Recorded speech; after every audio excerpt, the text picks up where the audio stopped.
Bueno, ya estuvimos comentando que se puede analizar la distribución de una variable dentro del intervalo de valores que toma esta variable mediante una herramienta gráfica llamada histograma.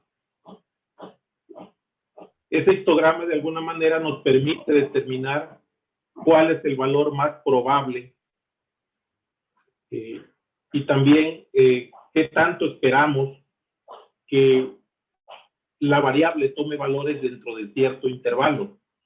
En aquellas regiones del histograma en donde vemos la barra más elevada, significa que de las muestras que se tomaron hay más ocurrencias, tiene una mayor frecuencia y por lo tanto se espera que ese intervalo de valores sea más posible de ocurrir en datos nuevos, ¿no?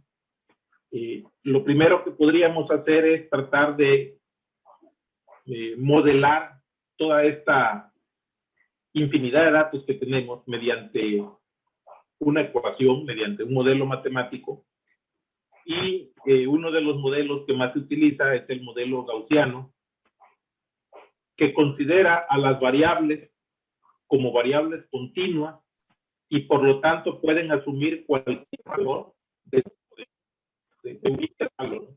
Estrictamente hablando, el modelo de probabilidad gaussiano se extiende desde menos infinito hasta más infinito, pero la más alta probabilidad ocurre en la región central de la distribución de los datos, lo que se conoce como la media del modelo gaussiano, y se extiende esta probabilidad hacia los extremos. Puede tratarse de una extensión bastante amplia o bien reducida. Podemos tener una curva gaussiana un poco más gorda o más esbelta. Eso va a depender de la desviación estándar del conjunto de datos que estamos modelando. Bueno, si queremos hacer el cálculo a través de MATLAB, ponemos ahí de un comando, de una función, una subrutina de MATLAB llamada FitDist, que simultáneamente nos determina tanto el valor de la media como de la desviación estándar del conjunto de datos que analizamos. Eso para que ya nos permita llegar directamente a la ecuación del modelo gaussiano. Voy a pasarme provisionalmente aquí a MATLAB. A ver, hago la demostración con el set de datos que estábamos trabajando en la sesión anterior de las flores. Entonces, primeramente, cargo el dataset, el archivo Fisher Iris, y voy a tomar como variable X, en este caso nada más, a la primera columna que tenemos en la matriz de mediciones, que sería la de la longitud del céfalo. La matriz de mediciones tiene ese nombre, y para indicar que extraigo únicamente la primera columna, lo hacemos de esa manera. Le estoy llamando X a la variable. Bueno, el histograma lo obtendríamos mediante el comando histograma.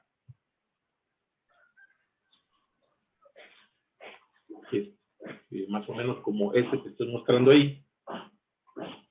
Y los parámetros de su modelo gaussiano, de su distribución de probabilidad, ya los podemos obtener manualmente, calculando por separado la media y la desviación estándar, o bien podemos utilizar directamente un comando de MATLAB que calcula ambos parámetros y que incluso me devuelve ya un objeto que representa la ecuación de ese modelo gaussiano. El comando se llama FitDist.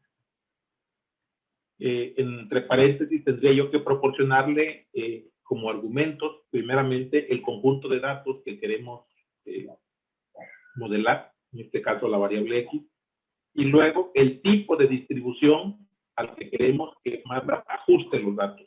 En este caso, para referirnos a la gaussiana, especificamos la cadena aquí normal. Lo que nos va a devolver es un objeto con el que podemos acceder a los parámetros de esa distribución, incluso a la ecuación de la distribución para poder hacer, por ejemplo, una gráfica o integrar esa curva dentro de cierto intervalo. Vean, aquí ya nos está mostrando que para estos datos se obtiene una media denominada mu con valor de 5.84 y una desviación estándar con valor de 0.828. Además, puesto que existe cierta incertidumbre debido a que los datos no se van a ajustar de manera perfecta a la curva gaussiana, nos devuelve un intervalo de confianza. Este intervalo, si no mal recuerdo, representa una confiabilidad del 95% del nivel de certeza. Significaría esto que con un 95% de certeza podemos decir que los datos están modelados por esta gaussiana con ese valor de mu y con ese valor de sigma, pero que se puede extender dentro de ese nivel de confianza hasta estos valores. La media podría llegar hasta 5.7 y por el otro lado hasta 5.97. El 5.8 que obtuvimos aquí sería como el valor más probable para la media. Lo mismo para el caso de la distribución, de la desviación estándar, tenemos también por ahí impreso el intervalo de confianza. Ok.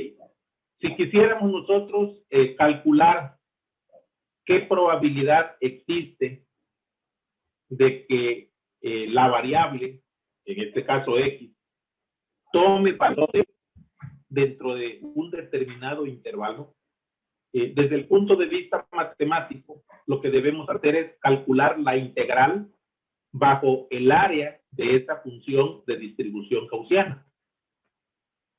A ver, voy a regresar acá a las diapositivas.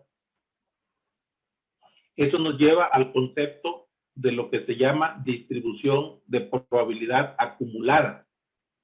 La campana o la curva gaussiana la obtenemos también mediante el comando norm-pdf. Pero si nosotros queremos calcular la probabilidad de que la variable vaya desde un punto hasta otro, podemos definir como una nueva función la integral o área bajo la curva de esa gaussiana, a la cual se le llama comúnmente CDF, que significa que será función de distribución acumulada. La integral desde menos infinito hasta un cierto punto, en el ejemplo que muestro ahí hasta 7, estaría representado por el valor que tenga la curva de densidad acumulada en ese punto, en ese valor de 7. Para el caso de la CDF, entonces, el puntito que vemos en color rojo representaría el área bajo la curva que está también marcada en la otra figura en color rojo. Y matemáticamente lo definimos así como está aquí, por medio de una integral. Por ejemplo, en el caso de las flores,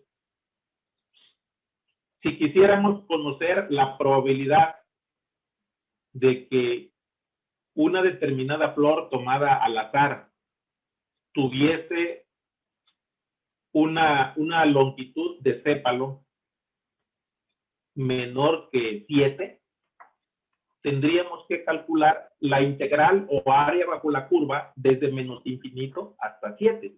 Bueno, en realidad desde 0 hasta 7, porque aquí no hay longitudes negativas, pero para el caso daría exactamente lo mismo. Esto lo podemos hacer a través de la distribución que obtuvimos aquí con FitDist, que está guardada bajo el nombre de DIST, accediendo a uno de sus campos llamado CDF. CDF es la función de distribución acumulada en inglés. Aquí le tendré yo que decir cuál es el valor de X en el que estoy marcando como límite. En este caso sería para 7. Con este comando le pido que me dé la integral o área bajo la curva de la gaussiana que calculamos antes, considerando todos los valores desde menos infinito hasta ese punto, hasta X igual a 7, que en términos físicos representaría la probabilidad de que una flor seleccionada al azar tuviese una longitud de sépalo menor que 7. Y ahí el resultado que obtenemos es 0.91, 92 prácticamente. Que si lo quisieran ver en términos porcentuales, sería algo así como decir que hay una probabilidad del 92% de que un ejemplar de flor tomado al azar tuviera una longitud de 7 hacia abajo.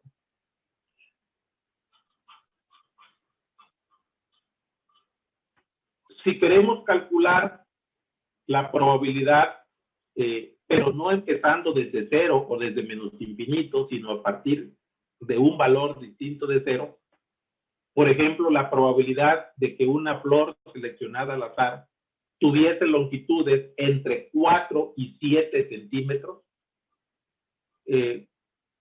puesto que el concepto de CDF es que integra desde menos infinito y no hay una manera de hacerlo a partir de un punto diferente de infinito. Lo que tendríamos que hacer en este caso es calcular el área hasta llegar a 7 y luego restarle el área hasta llegar a 4. A ver, lo pongo aquí. dis.cdf de 7 menos dis.cdf de 4. Es la probabilidad de que sea menor que 7, esa longitud, menos la probabilidad de que sea menor que 4. Al hacer esa resta, prácticamente lo que estamos haciendo es dejar únicamente el intervalo comprendido entre 4 y 7. Entonces, lo voy a poner aquí como comentario. Esto sería la probabilidad de que X esté comprendido entre 4 y 7. Y ahí tenemos el resultado. Para este caso es 0.9058.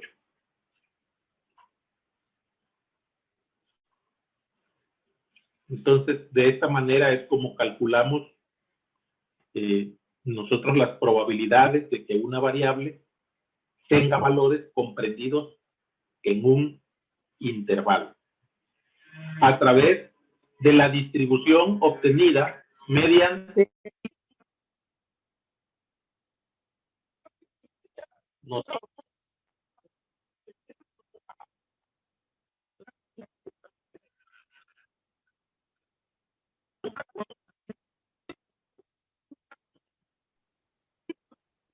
Doctor, su micrófono está fallando otra vez. Perdón, ¿está fallando la conexión? Sí, no se escuchó nada de lo que dijo.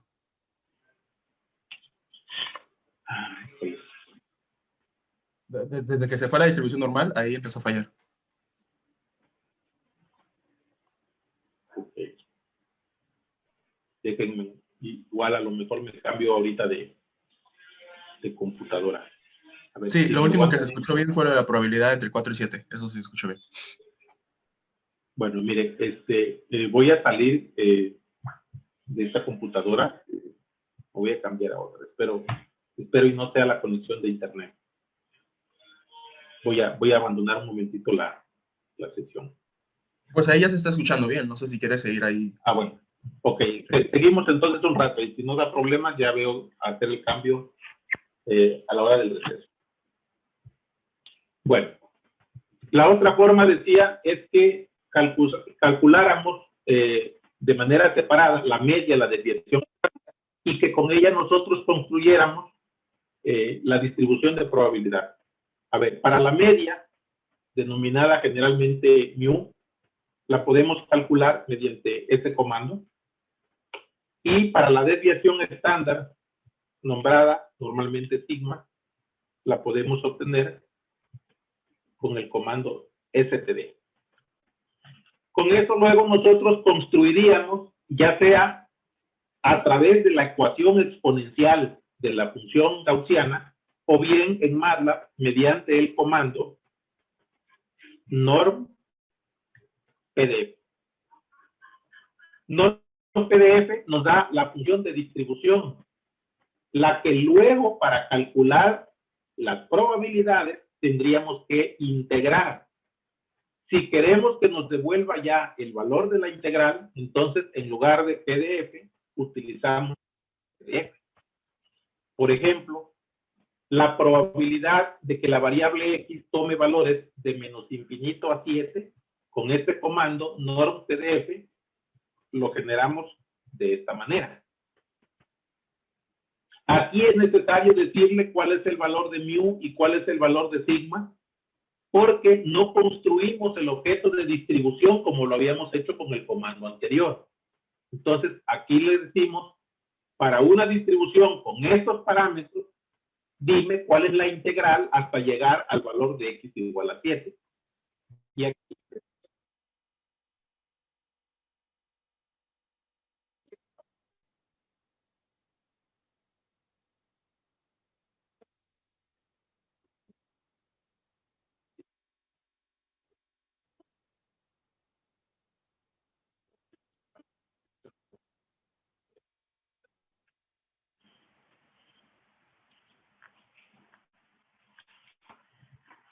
no sé si les interesa realmente conocer la matemática de la gaussiana, porque también lo podemos hacer de una manera mucho más básica. ¿Cómo sería esto? Construyendo la ecuación de la gaussiana sin depender de comandos específicos de MATLAB y luego pidiendo mediante un comando de integración que MATLAB calcule el área bajo la curva. A ver, lo voy a poner por si a alguien le da curiosidad saber esa matemática. La curva de Gauss la voy a definir con el nombre de G y de esta manera yo especifico mediante el operador arroba, yo especifico que la estoy definiendo como una función que depende de X. Aquí, a ver, voy a poner nuevamente. Doctor, una pregunta antes de que siga más. ¿Por qué utilizó norm CDF y no norm PDF? A ver, PDF lo que nos da es la altura de la curva gaussiana. Esta me permite conocer lo que se llama densidad de probabilidad, pero no puedo usarla para calcular una probabilidad como tal.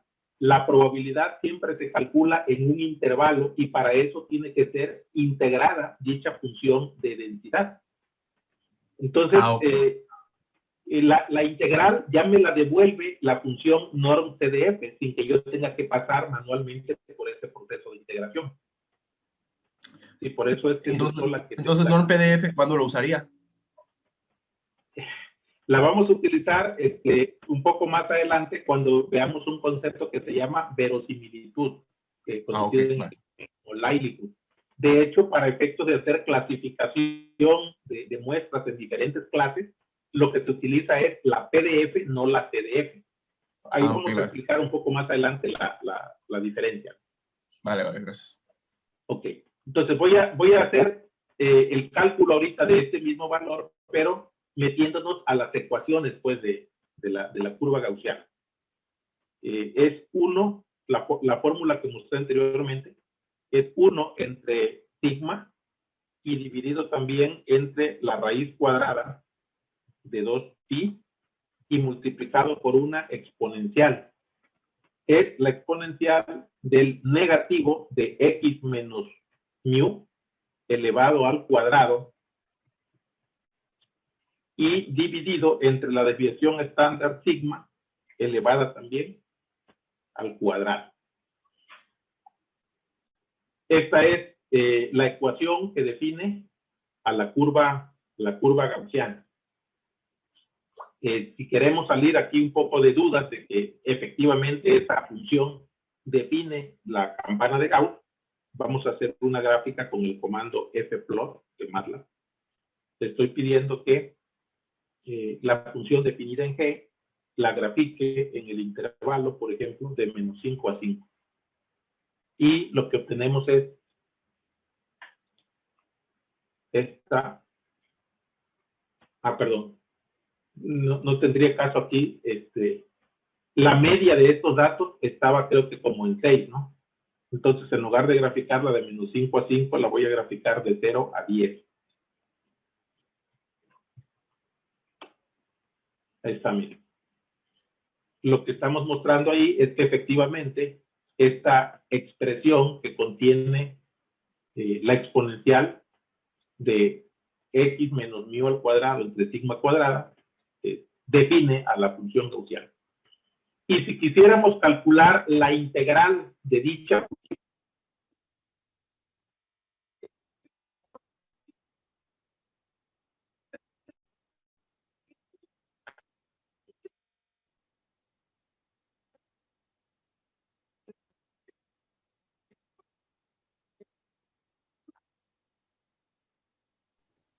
De nuevo se cortó su audio, doctor.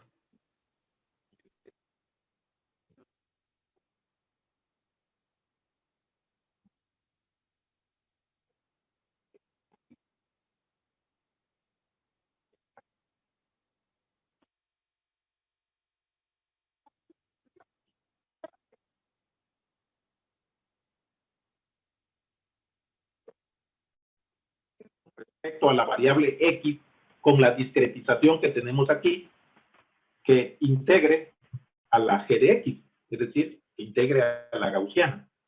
Y ahí podemos ver el resultado. A ver, veo que obtuvo otro valor.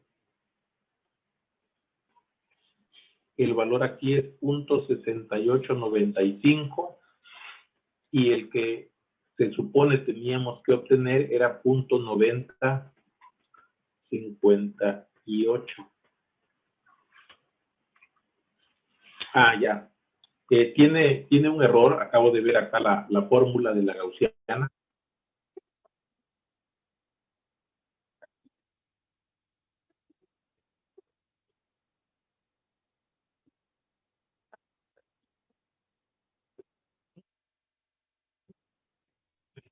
Integral tiene ese valor. Esta curva gaussiana, cuando se le va a trabajar desde el punto de vista matemático de la integral, siempre se recurre a la utilización de un método numérico para evaluar la integral. No se puede calcular la integral mediante la forma tradicional de encontrar una antiderivada y luego evaluarla entre los dos extremos, calculando primero pues lo que se llama la integral indefinida. ¿Eso por qué? Porque esta función de la curva gaussiana no se puede expresar su antiderivada mediante funciones elementales. Entonces, siempre se tiene que evaluar dicha integral mediante métodos numéricos. Por eso es que en los textos de probabilidad estadística generalmente trae como apéndice los valores de la integral de la curva gaussiana para distintos intervalos. ¿Por qué? Porque con la teoría básica del cálculo no es evaluable de manera directa dicha integral, tiene que recurrirse al método numérico, que es justamente lo que estaba yo usando aquí con este comando trapz de MATLAB. Bueno. Entonces, esto nada más como curiosidad para el que quiera saber qué cosa es lo que se hace cuando evaluamos la probabilidad de que la variable esté comprendida en cierto intervalo.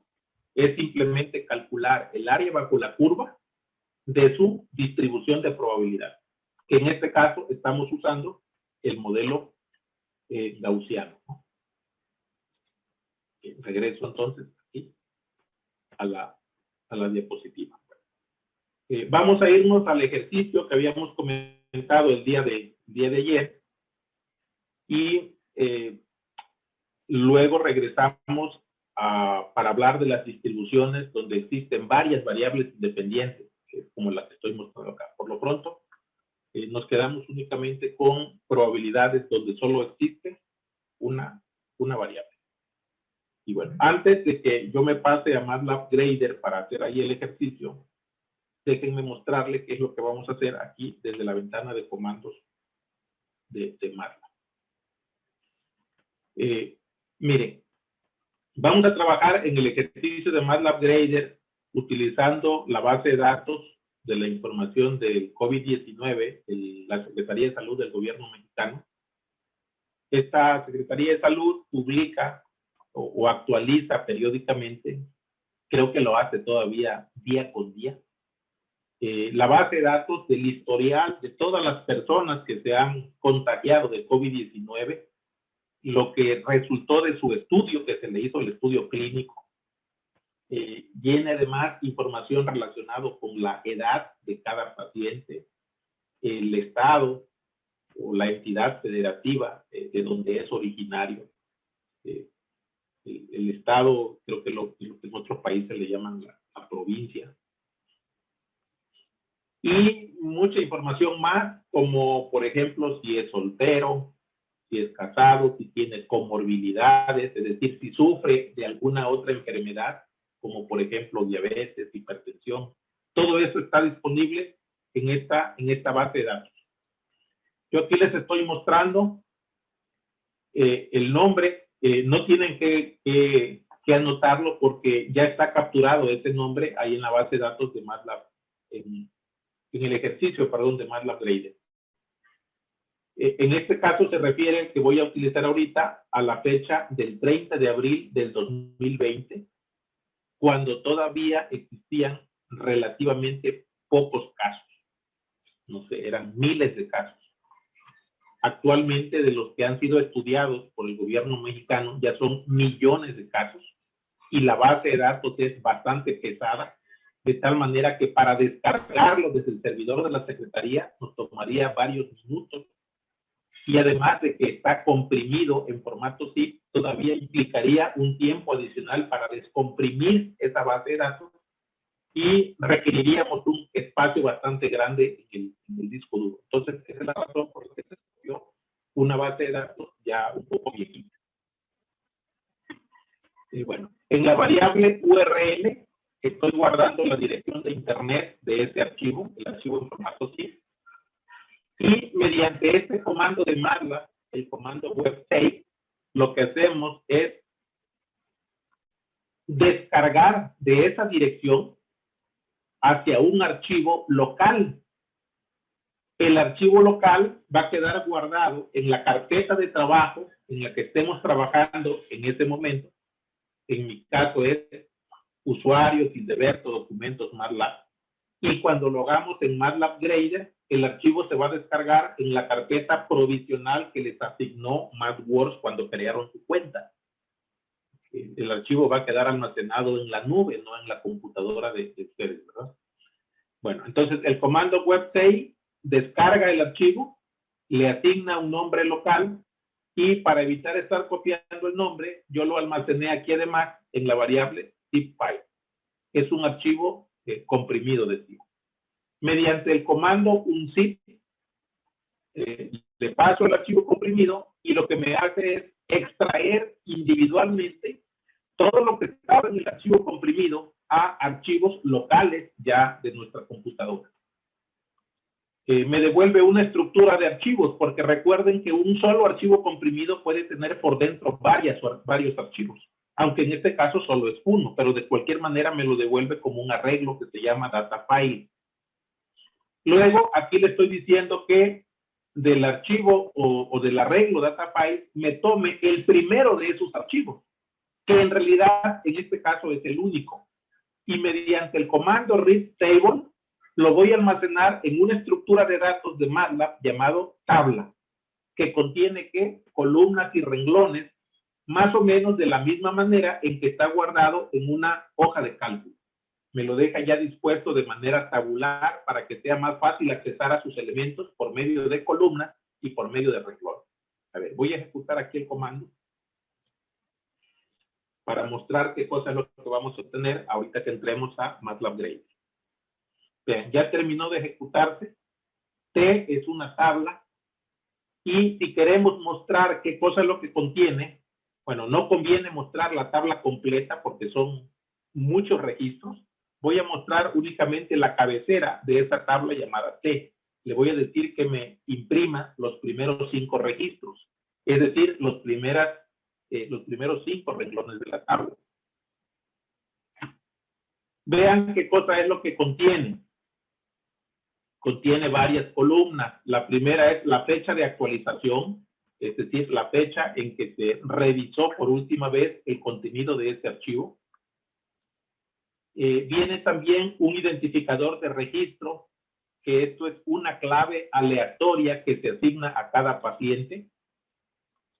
Viene también un campo llamado origen, que determina cómo es que llegó esa información a la base de datos, si es a través de un hospital público, del sector salud, de un hospital privado, etcétera. Vienen algunos otros datos como sector, la entidad de la unidad médica que atendió al paciente. Esto aquí en México es el estado en donde está el hospital que le dio atención o el que le hizo el estudio por primera vez, que no necesariamente tiene que ser el estado o la entidad de donde es originario la persona.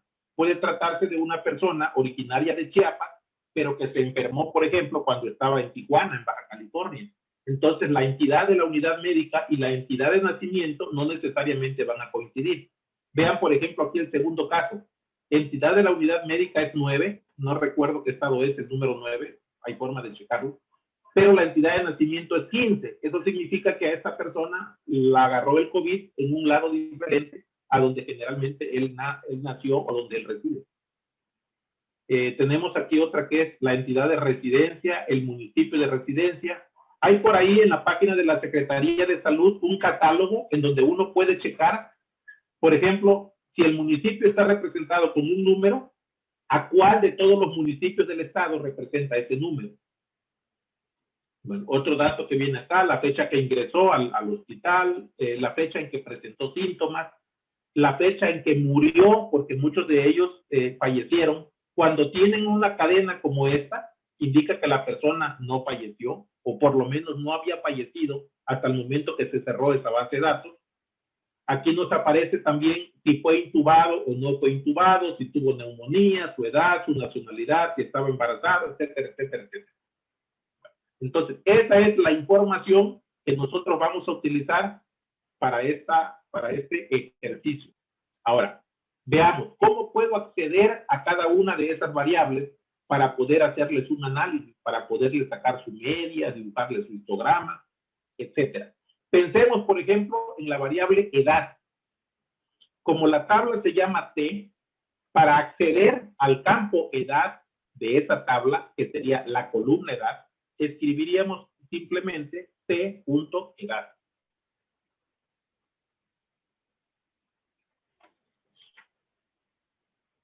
Si queremos saber cuántas personas están registradas, bastaría con que contáramos cuántos elementos existen en la variable T.edad.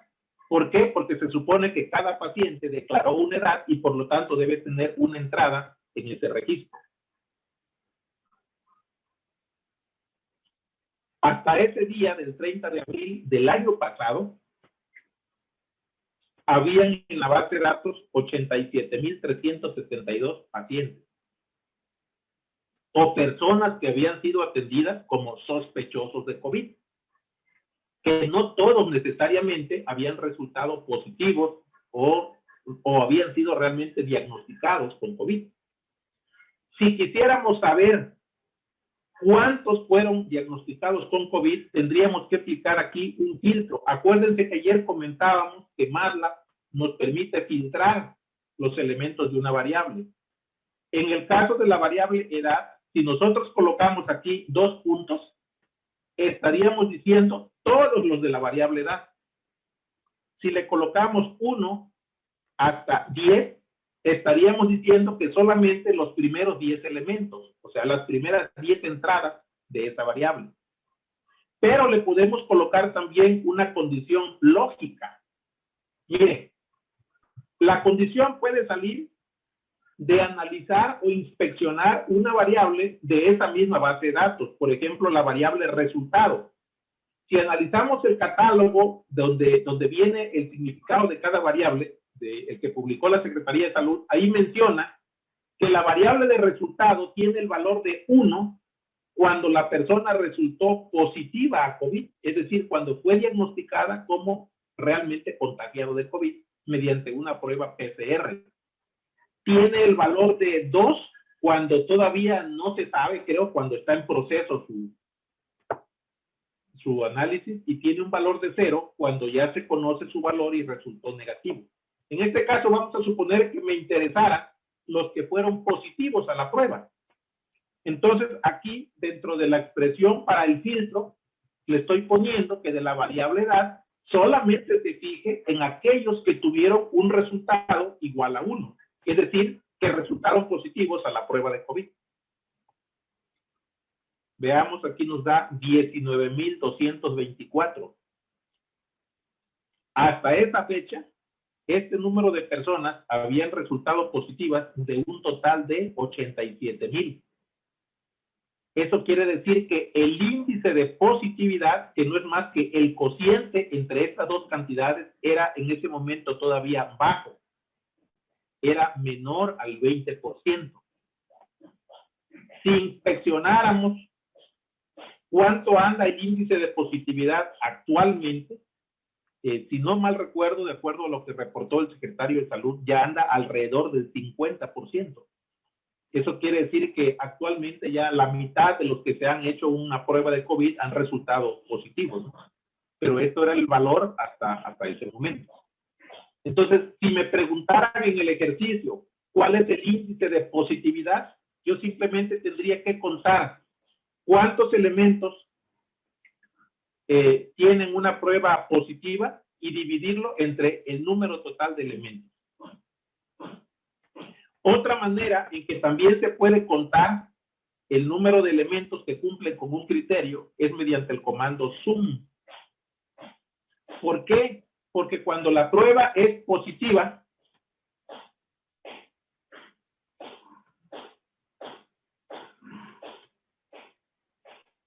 la comparación arroja el valor de 1, que es lo que se considera como un valor true, un valor verdadero.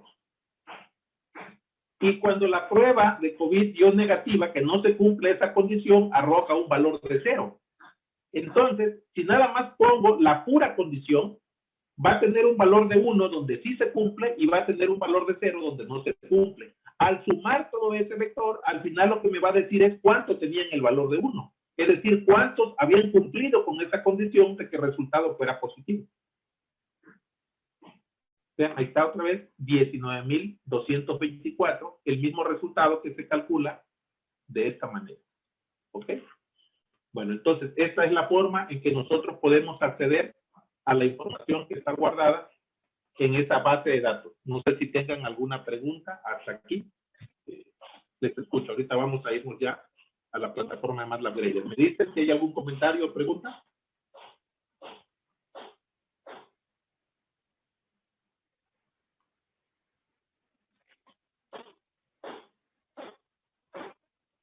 Sí, sí, ¿aún me escuchan? Tengo la impresión de que ya me desconecté. Una pregunta, doctor. Escucho, dígame. ¿Dónde encontró usted el diccionario de los datos del COVID?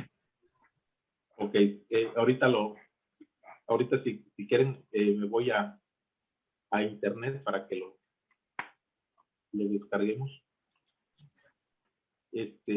Bueno, nada más, ahorita que me pase yo al internet, nada más les quería mostrar de cómo podemos extraer variables que cumplan con una condición en particular para construir nuevas variables.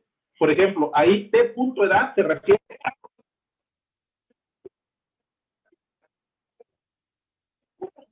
Se cortó el audio.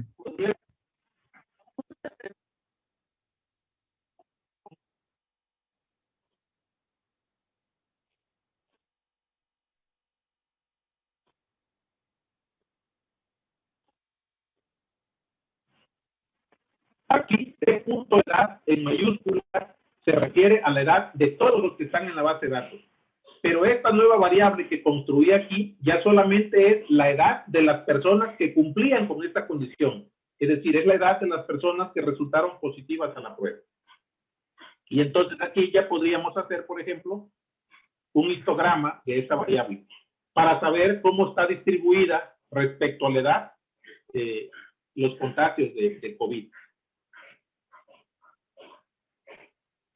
Entonces, ahí podemos ver, por ejemplo, que entre 40 y 50 años más o menos es la mayoría de la población que se contagió hasta esa fecha.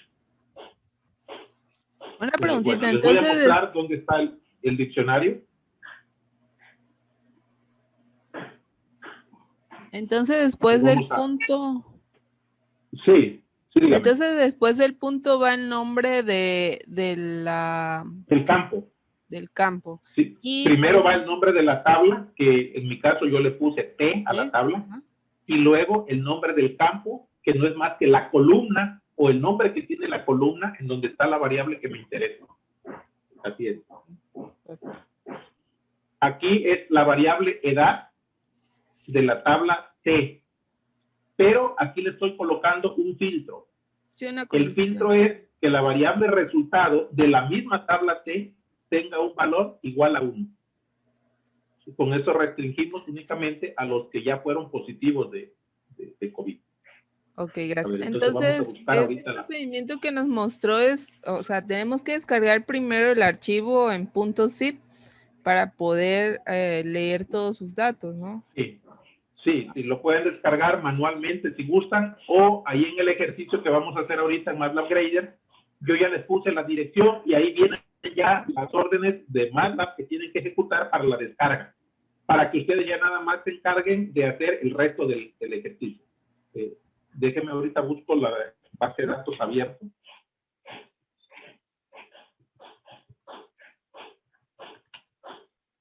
Del gobierno mexicano, porque ahí está el diccionario. Acá está. Lo pueden encontrar con este texto. Lo googlean, datos abiertos, Dirección General de Epidemiología. Y aquí pueden encontrar donde dice COVID-19. Aquí está la base de datos del 12, de julio del 2021, que es la base de datos de ayer. Si la quieren descargar, le dan aquí en ver, pero por favor no lo hagan, les va a llevar muchísimo tiempo, es pesadísima. La que vamos a trabajar en el ejercicio está aquí donde dice bases históricas. Se pueden ir aquí a ver y ahí les aparece por fecha, desde que empezó el problema de la pandemia. Ahora, lo que preguntaba su compañero es el diccionario de datos. ¿Cómo sé qué cosa representa cada número que aparece en ese dataset? Nos vamos aquí en ver. Y lo que va a descargar es un archivo de Excel, donde vienen los descriptores y viene el catálogo. A ver, voy a abrir primeramente el catálogo. El catálogo es, por ejemplo, donde dice catálogo sexo. La variable sexo puede tener los valores 1, 2 o 99. Entonces, aquí me dice qué cosa representa el 1, qué representa el 2 y qué representa el 99. El 1 indica que era una mujer o es una mujer. El 2 que es un hombre. Y el 99, pues no sé, dice ahí no especificado. Yo creo que es una persona que no quiso decir su sexo. O no se identificaba ni como hombre ni como mujer. Estaría en esta tercera categoría. En la nacionalidad, por ejemplo, que es otro de los campos, ahí el 1 representa que es un mexicano, el 2 representa que es de otro país distinto de México. Y el 99 que no se sabe. ¿Por qué está este campo de no especificado? Porque muchos pacientes son ingresados y al estar en un estado crítico que a lo mejor no pueden manifestar, no pueden hablar, si no van acompañados de nadie, pues hasta ese momento no se sabe cuál es su nacionalidad. Entonces lo capturan como no especificado. Está, miren, aquí el catálogo de resultados de laboratorio. El 1 significa que fue positivo a COVID. El 2, resulta que fue no positivo, es decir, que su prueba decía que no tiene COVID. El 3, que el resultado está pendiente, es decir, que hasta ese momento no se sabe. El 4, que el resultado no es el adecuado porque a lo mejor encontraron alguna inconsistencia estadística, algo que no cuadraba en el resultado. Y el 97 dice no aplica, quiere decir que ese caso aún no tiene una muestra que haya sido analizada. Y así podemos encontrar para las diferentes variables que tenemos en nuestro. Acá está, mire, catálogo de entidades. Las entidades, en lugar de que vengan capturados por el nombre, me refiero a los estados aquí en México, en lugar de que diga que es de Chiapas, dice que su entidad es 07. Entonces, cuando de la base de datos queremos filtrar únicamente a los que son chiapanecos, lo que tenemos que checar es que la clave de la entidad tenga el número 7. De esa manera uno sabe que pertenece al estado de Chiapas. A Jalisco, por ejemplo, que tenga el número 14, a Aguascalientes que tenga el número 1 y así sucesivamente. También hay un catálogo de municipios. Aquí están todos los municipios. Porque los municipios también vienen representados por un número, no por un nombre. Entonces, ese es el diccionario de datos al que me refería al inicio. Pero para el ejercicio que vamos a hacer, ahí está especificado qué cosa es cada cosa.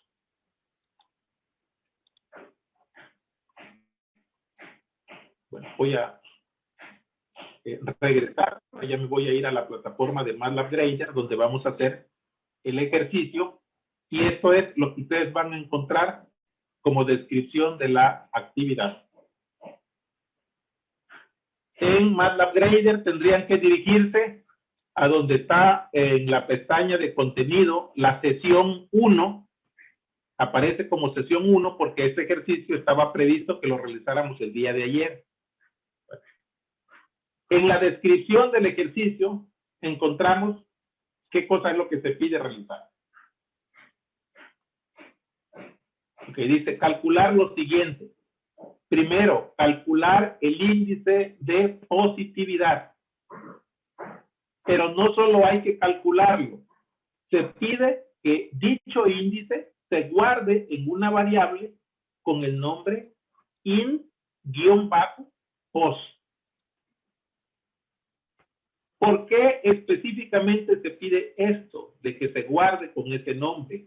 Porque cuando ustedes hagan el envío de este ejercicio, yo tengo ahí programado un algoritmo que lo que va a checar es que esta variable tenga el valor correcto. Y si no tiene el valor correcto, entonces les va a hacer algunas sugerencias de cómo pueden ustedes modificar su ejercicio para realizarlo adecuadamente. ¿Okay? Entonces, hay que empezar por calcular el índice de positividad. Bueno, ya estoy aquí. Si quieren, lo vamos haciendo todos juntos. Déjenme aumentar tantito aquí el texto para que sea más fácil para los débiles visuales. Okay. Si están todos ya aquí en su página de MATLAB Grader, me dicen, por favor. Sí. Sí, doctor. Sí, ya estamos ahí, gracias. Muy bien. Vean que en la parte de arriba, los comandos necesarios para acceder al archivo, para descomprimirlo, incluso para generar la tabla, ya están capturados, para que ustedes no tengan que aprenderse toda esta información. Entonces, a partir de donde está este comentario en color verde, que dice, escriba aquí el código, es donde nosotros vamos a empezar a trabajar con nuestro ejercicio. Bueno, primero, calculemos el índice de positividad. Recordemos que índice de positividad se define como la fracción de los individuos estudiados que resultaron ser positivos a COVID. Esa fracción la podemos encontrar buscando cuántos tienen un resultado positivo y dividiendo ese número entre el total de casos. ¿Están de acuerdo?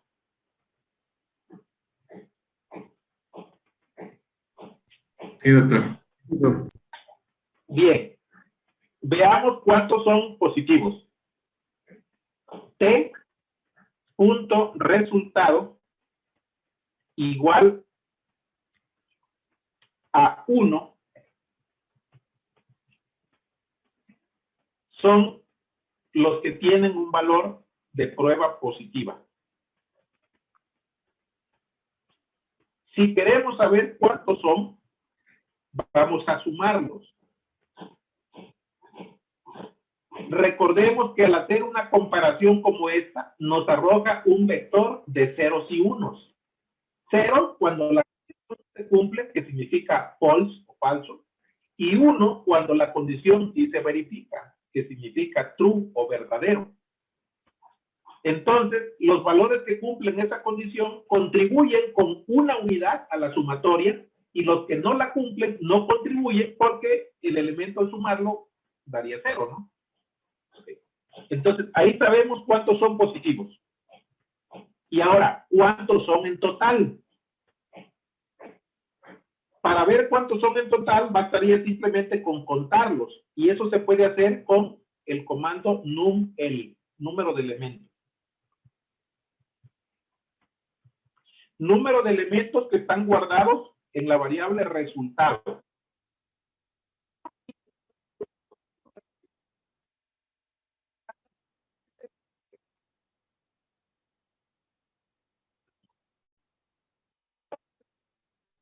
Arreglo mediante el comando numl. Entonces, ahí estaría ya calculado el índice de positividad. No lo vamos a correr todavía porque nos falta colocar aquí más cosas, ¿no?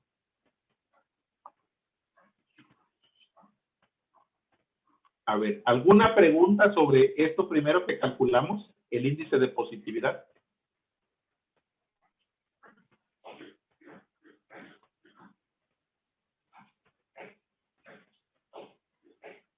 ¿No? Doctor, ¿el número de positividad puede quedar muy pequeño? Pues, si puede quedar, ¿cómo me dice? A mí me dio algo como 0.22. Sí, 0.22 sería como 22%, ¿no? Sí, así va a quedar. Creo que sí. Ah, ok, no se pasa a porcentaje, ¿verdad? ¿O sí se deja? No, aquí nada más, así como está. No se pasa por porcentaje. Ok, gracias. Sí, porque si no, yo creo que debería decir calcular el porcentaje de positividad. Por lo general, cuando se habla de índice, casi siempre están en el intervalo de 0 a 1. Ok. Luego nos pregunta el número de chiapanecos contagiados. A ver, lo que estoy subrayando ahora, no sé si se alcanza a ver, la suma de los que tienen un resultado positivo nos dice el número total de contagiados. Pero aquí no nos preguntan el número total de contagiados. Nos preguntan solamente aquellos contagiados que además son chiapanecos. ¿Estamos de acuerdo? Bueno, ¿y cómo vamos a agregarle esa condición de que debe ser chiapaneco? Vamos a ver. Cuando queremos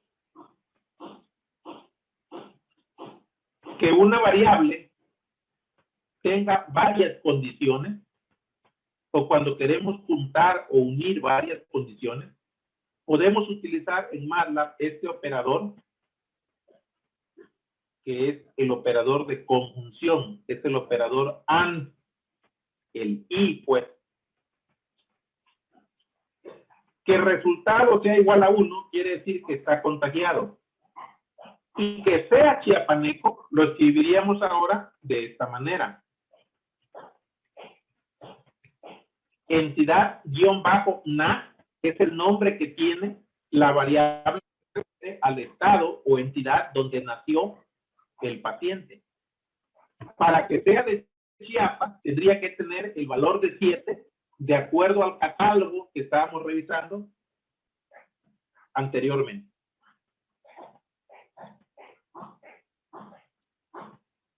Que el resultado sea 1, entonces indica que se contagió de COVID. Que entidad-NAS sea igual a 7, significa que nació en Chiapas, es decir, que es un chiapaneco. Y mediante este operador estamos diciendo que se tiene que cumplir ambas condiciones. Doctor, acabo de correr ese comando en MATLAB y me sale un error de que no se puede utilizar el doble igual para argumentos de tipo cell. Argumentos de tipo cell. A ver, ahorita lo buscamos. T.resultados Sí, funciona bien, doctor. A mí sí me salió. Igual a 1 and C punto entidad guión bajo NAS igual a 7. ¿No tendrá que ver con la versión de MATLAB?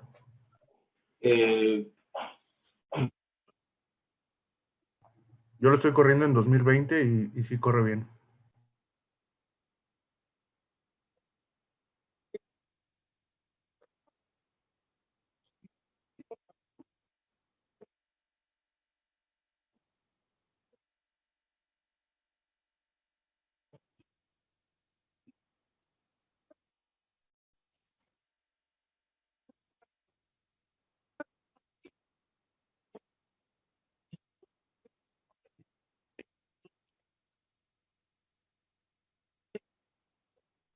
Este paciente no cumplía la condición y un valor de 1 significa que sí la cumple, ¿no?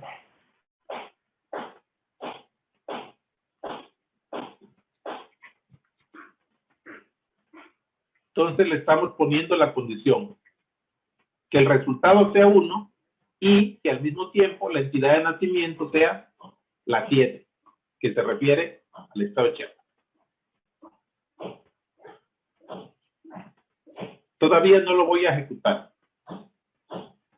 Lo siguiente es mostrar un histograma de cómo se distribuye los contagiados por edad.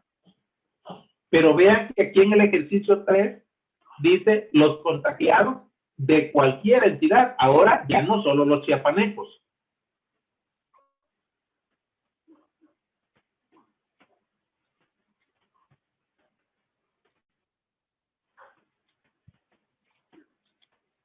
Entonces, a ver, la variable que nos interesa en este caso es la edad. Entonces sería t.edad. Pero vamos a filtrarla imponiéndole la condición de que debe tratarse de un contagiado. Entonces, t.resultado tiene que ser igual a 1. Aquí lo que tenemos es una nueva variable, pero reducida, ¿no? Que de hecho es esta misma variable que más adelante había yo guardado con el nombre de edad contagiados. Pero bueno, aquí ya la tengo de cualquier manera, aunque no la almacene en una variable, ya la puedo convertir en un histograma mediante el comando histograma. Ahí está. Con eso ya tendríamos nuestro histograma.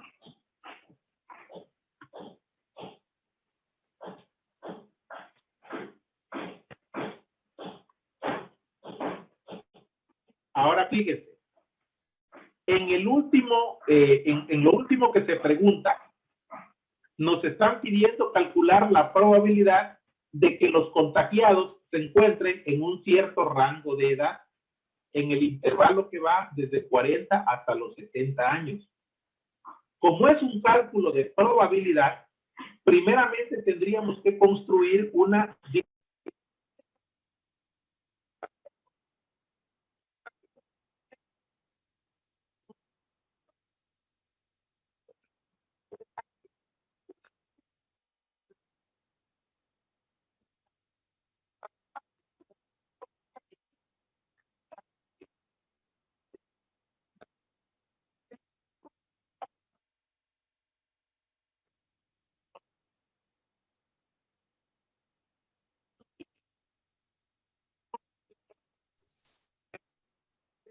ya la guardé con este nombre, entonces la voy a utilizar así como está, edad-contagiados, para no tener que estar escribiendo cada vez toda esta expresión.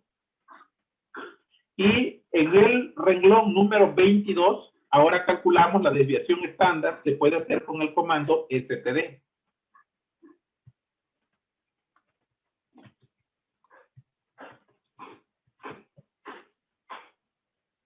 Ok.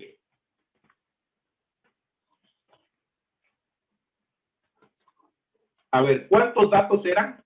Creo que los mostré al inicio, eran 48,000 y fracción, ¿no? Más de 48,000 datos, casi 50,000 datos. En este momento, aquí en el renglón 22 y 19, lo que estoy haciendo son reducir esos 48,000 elementos a únicamente metros. el parámetro mu y el parámetro sigma. Estoy de alguna manera comprimiendo toda la información en esos dos valores. En mu y sigma, ahí quedan resumidos todos los resultados que teníamos en los casi 50,000 casos de estudio. Tenemos su medida de centralidad y su medida de dispersión. Con eso ya podemos construir nuestra distribución normal de probabilidad. Podríamos construir la PDF, y si lo que queremos es calcular la probabilidad en un intervalo, entonces calculamos la CDF, la probabilidad acumulada. Entonces aquí sería norm CDF de 70, parametrizada por mu y sigma. Eso nos va a decir qué probabilidad hay de que las personas contagiadas tengan menos de 70 años.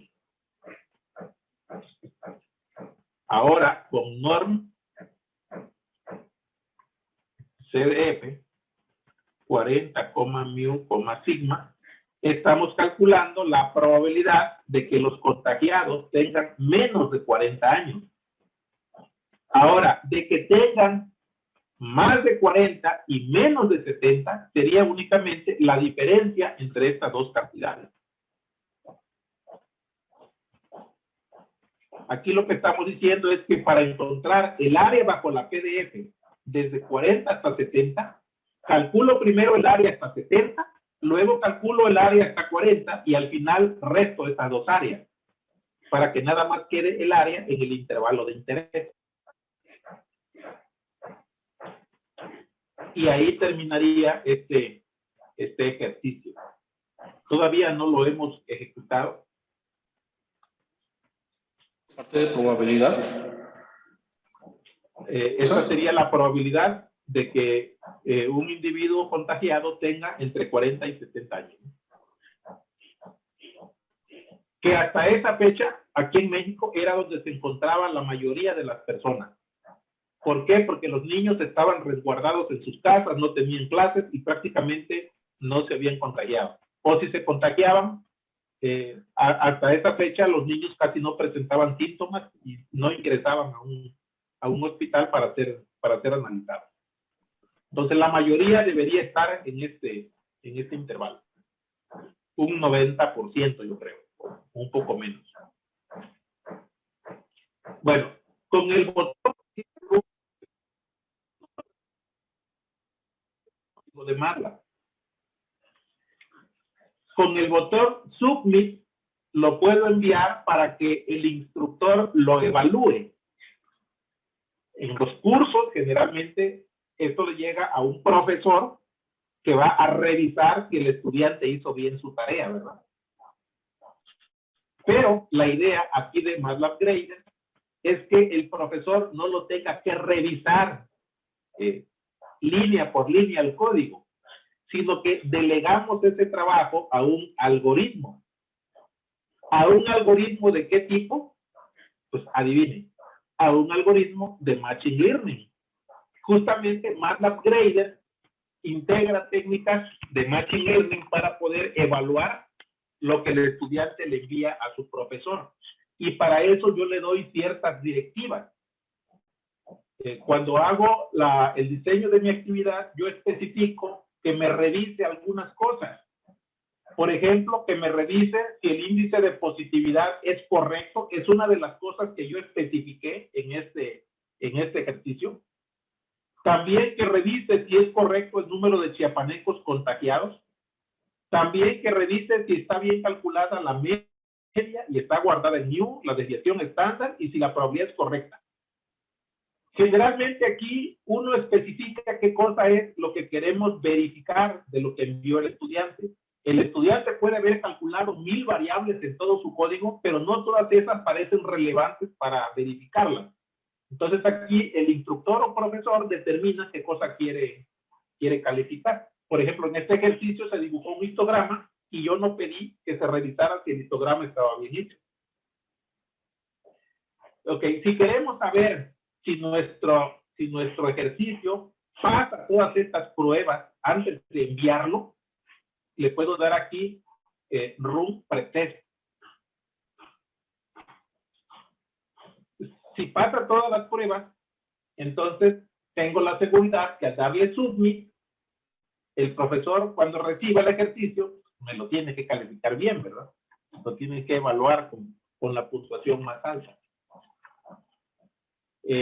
Ahora, cuando corremos el pretest, el profesor también determina, o el instructor, quien diseña la actividad, determina qué cosa es posible hacer como pretest y qué cosas no.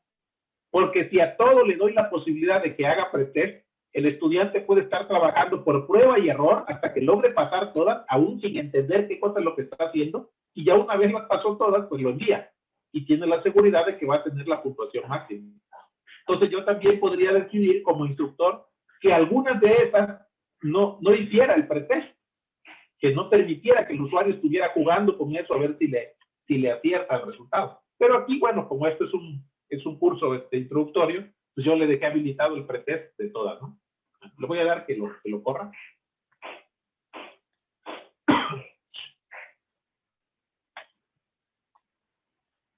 Tarda un momentito, no por el ejercicio, sino por la descarga del archivo de la base de datos.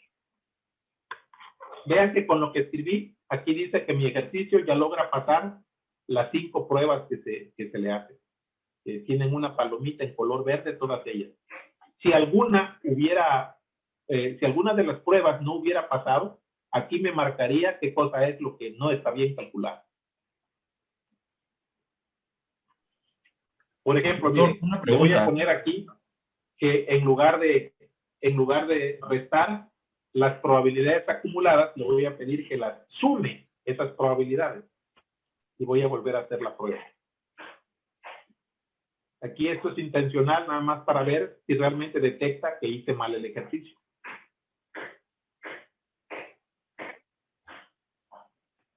Vean en este caso, la última verificación dice, la probabilidad es correcta y no. Aquí dice que la variable prob tiene un valor incorrecto y me arroja aquí una sugerencia. Dice, la probabilidad que se pide es la integral de la PDF en el intervalo de 40 a 70 y puede calcularse este valor restando la CDF de 40 del valor de la CDF en 70. ¿Me da ahí alguna pista? Tampoco es conveniente que yo le diga al estudiante exactamente todo lo que va a hacer, ¿verdad? Que yo le diera ya, por ejemplo, el comando completo para que lo calcule, pero al menos sí es bueno darle una pista para que el estudiante tenga una idea de cómo mejorar para la siguiente prueba. Doctor, lo una puedo pregunta. enviar el ejercicio aunque no haya pasado todas las pruebas, porque a lo mejor hay una parte del ejercicio que definitivamente ya me quebré la cabeza y no entendí cómo desarrollarlo. Y le doy acá donde dice envío. El sistema me deja enviar el ejercicio aunque no pase todas las pruebas.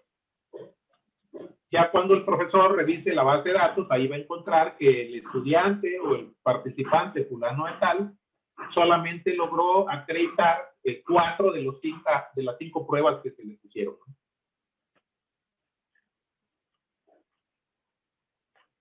Y aquí se puede ver el resultado del ejercicio. ¿Cómo ven? Yo tengo una pregunta, doctor.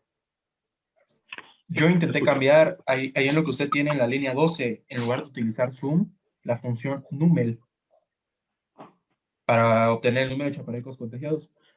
Y al final lo que me arroja es la cantidad total de gente que tiene o sea, me sale 87,000, pues. Sí, lo que pasa es que aquí, si te das cuenta, lo que sumé es el vector que resulta de probar las condiciones. Aquí es un vector binario. Si quisieras utilizar numel, tendrías que referirte a una variable en particular. Por ejemplo, a la variable resultado. Tendrías que meter esto entre paréntesis. Y entonces, ahora sí, puedes utilizar el comando numel. Aquí, ¿qué le estoy diciendo? Extráeme los resultados. pero solo los resultados que cumplen esta condición. La condición es el filtro para que de los 80,000 solamente me queden los 20,000. Y entonces sí, ya puedo utilizar el conteo de cuántos elementos tiene el arreglo. Cuando uno utiliza el comando sum, no es necesario referirse a una variable. Basta con que uno especifique una condición.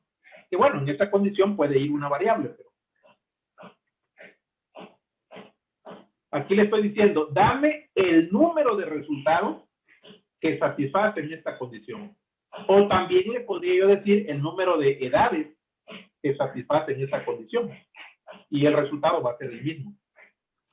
Sí, gracias, doctor. Sí, sí, por nada.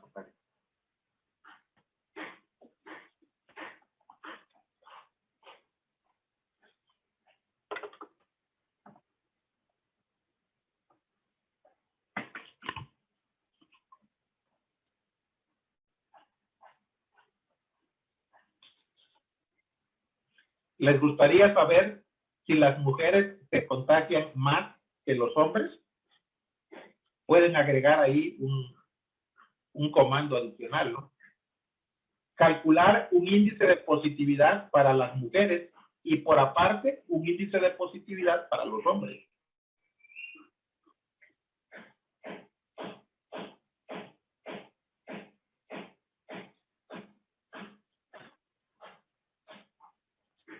A ver, ¿cómo sería eso? Voy a checar aquí el catálogo.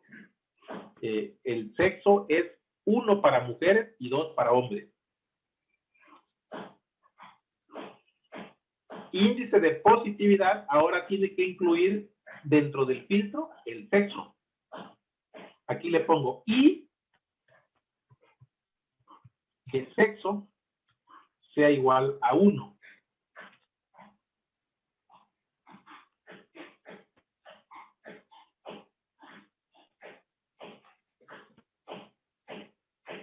Y aquí ya mejor sería con el comando sum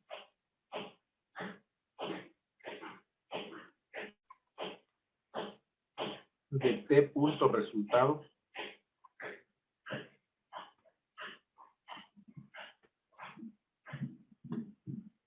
igual a 1. Esto sería el índice de positividad para mujeres. Fíjense qué cosa dice. Calcular cuántos cumplen con la condición de ser positivo y mujeres y dividirlo entre el total de positivos. Ahí lo que estoy encontrando es la fracción de personas positivas que resultaron ser mujeres.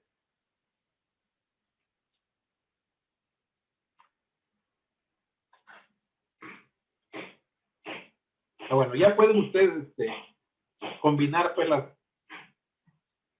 los cálculos como crean conveniente, ¿verdad? Según aquello en lo que estén ustedes interesados en calcular. Voy a dejarlo como estaba para no alterar el ejercicio como está ahorita establecido.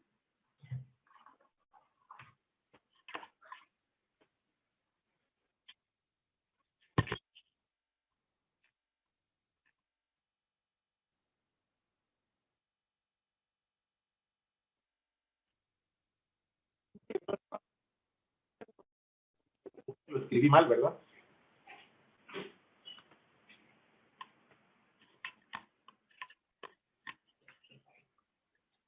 A ver, ¿quién me dice cuál sería la definición correcta de índice de positividad para mujeres?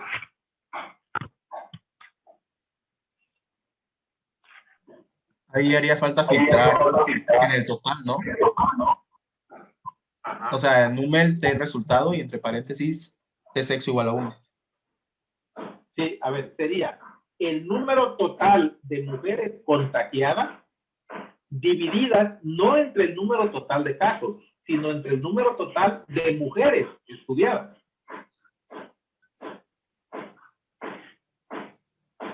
Sería, a ver, algo así.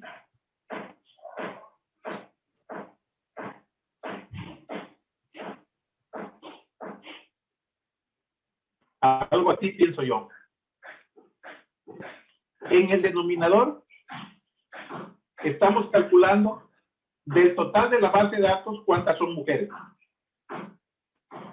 Y en el numerador del total de la base de datos cuántas son mujeres y además resultaron positivas. O sea, las mujeres contagiadas.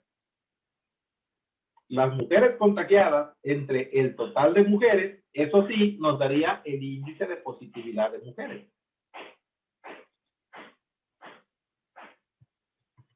A ver, lo voy a calcular nada más para salir de la duda, porque tengo la impresión, o por lo menos eso recuerdo que decían las autoridades de salud, que los hombres se contagiaban más que las mujeres. A ver si es cierto. Voy a correr el script. Para los hombres, ¿cuál era el número? Creo que resultó punto 22, me dicen, ¿no? Ya ni lo chequé yo.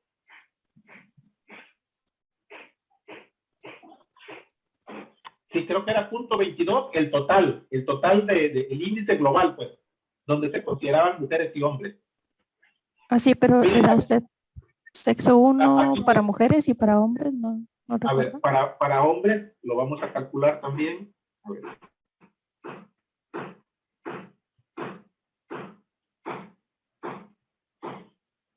Aquí voy a poner índice de positividad para hombres. Y aquí sería que su sexo sea 2.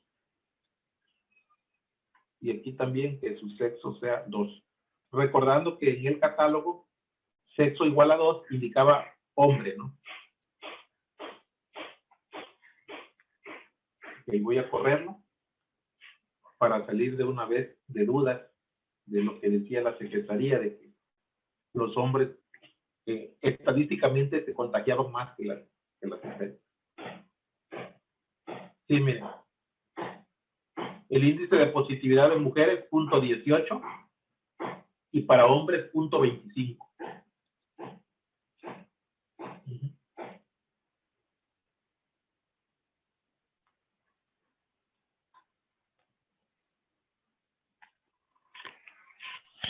Profe, y por ejemplo, si quisiéramos saber que, bueno, aquí sí nos está diciendo que es mayor el número de hombres, pero si esto fuera debido a que existe mayor población de hombres. Bueno, aquí ya está como índice, como ya está dividido, ya es una proporción, ya no interesa si la base de datos incluye más hombres o más mujeres, ¿no? Porque ya va normalizado al dividirse entre la suma. Entiendo, por la condición de la base de datos. Sí.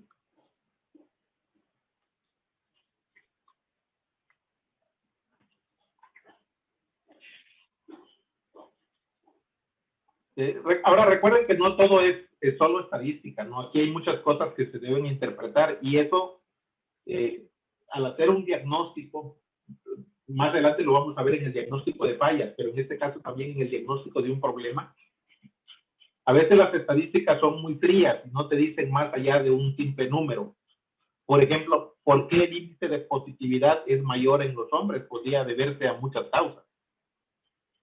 Una pudiera ser que en la población mexicana no es tan común como en otros países que las mujeres salgan a trabajar y a lo mejor las mujeres estaban más resguardadas en casa y por eso el índice de positividad era más bajo. Pero también podría deberse a que a lo mejor las mujeres son más resistentes realmente al virus o al contagio, o a lo mejor son más cuidadosas, se lavan las manos a cada rato, siempre usan cubrebocas, o quizá a que simplemente son más valientes, ¿no? Y que las mujeres apechugaban pues la enfermedad y nunca iban a un hospital a realmente hacerse un estudio, ¿no?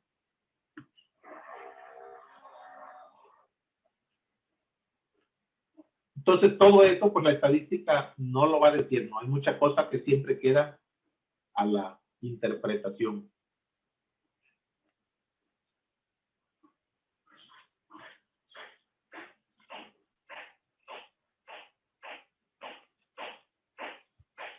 Ahí para los que les guste la estadística pueden hacer el análisis de la comorbilidad también. ¿Cuál es la enfermedad que más contribuye a que los casos se agrave, ¿no? Por ahí en la base de datos dice cuántos pacientes eran fumadores, cuántos eran hipertensos, cuántos eran diabéticos, y entonces pueden encontrar alguna correlación entre los contagios o las muertes, sería en este caso de COVID, y la presencia de una comorbilidad. La verdad es que estas bases de datos de COVID están, pero que ni mandadas a hacer para un curso de estadística, ¿no? De aquí se puede sacar un montón de información para ensayar con ello.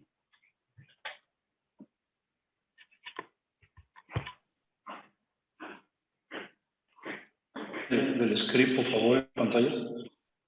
Sí, sí, claro.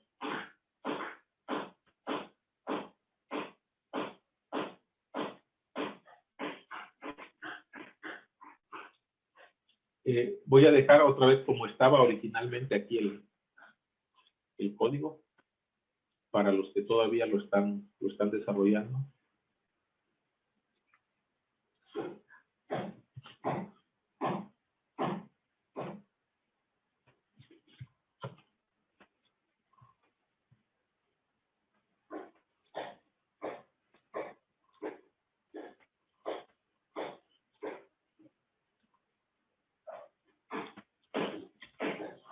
Así como está ahorita es la forma en que lo había escrito inicialmente.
Bueno, para que podamos pasar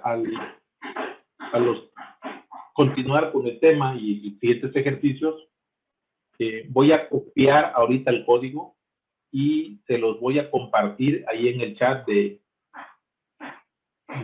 Zoom, por si alguien quiere, no ha terminado y lo quiere terminar más adelante.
Entonces vamos a regresar a donde estábamos.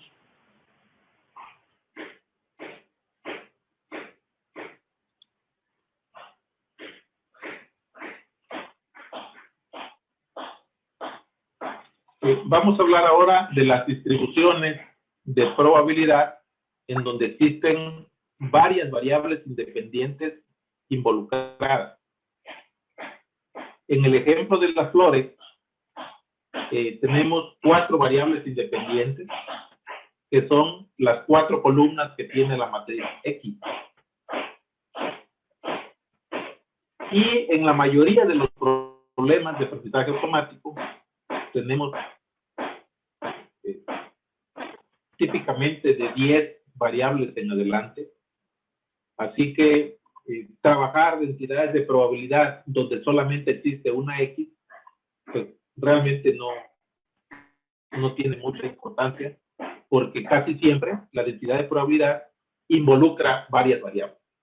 Así que vamos a hablar ahora de qué hacer cuando tenemos más de una variable independiente. Ahí en los ejemplos que voy a poner en las gráficas viene para el caso de 2 variables, porque resulta un poco más ilustrativo para ver la gráfica en tres dimensiones. Para el caso de 2 variables, lo que tendríamos es algo así como una curva gaussiana, pero rotando alrededor de un eje y genera una superficie, como la que está mostrada ahí en la pantalla. Observen que la ecuación para la función de densidad de probabilidad para la PDF es bastante parecida a la gaussiana de una variable, con algunas diferencias. La primera es que ahora X no es un escalar, sino que es un vector. En el caso de las flores, es un vector que tiene 4 componentes, es un vector de R4. Y además, la media mu, el parámetro mu, también tendrá que ser un vector igual con 4 componentes, porque podemos extraer la media de cada una de las variables. En el caso de la varianza, que ya era sigma cuadrada, ahora vamos a tener una matriz de varianza. Se conoce técnicamente como matriz de covarianza. No solamente permite determinar cuánto varía cada variable, sino también qué tanto depende la variación de una variable respecto de las otras. El concepto de varianza es medir la variabilidad de una variable independientemente de lo demás. Y la covarianza es cómo varía una variable respecto de otra. Doctor, disculpe, se corta mucho su audio. En la sigma. Híjole, bueno, ya en poquito tiempo voy a hacer el receso y ahí trataré de cambiar de micrófono. Una disculpa. Bueno, y abajo aquí, en lugar de que tengamos la sigma, lo que tenemos es el determinante de la matriz de covarianza. Todo lo demás es prácticamente lo mismo. Para el caso de la densidad acumulada, que vendría siendo la integral de la PDF, ahora por tratarse de varias variables, estaríamos involucrando una integración múltiple. Para 2 dimensiones, tendríamos que integrar respecto de X1 en un intervalo y respecto de X2 en otro intervalo. Las integrales empiezan en menos infinito y finalizan en un determinado punto en el que estoy calculando la probabilidad, y MATLAB dispone de este comando para poder hacer de esas integrales.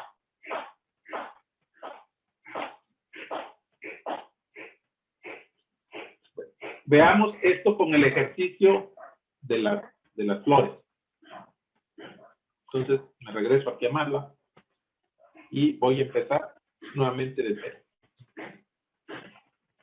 A ver, voy a borrar todo lo que está en la memoria. Primero, voy a cargar la base de datos de las flores.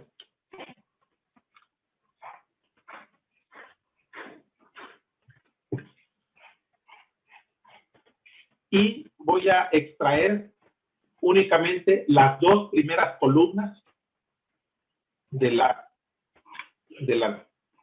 tabla de mediciones, de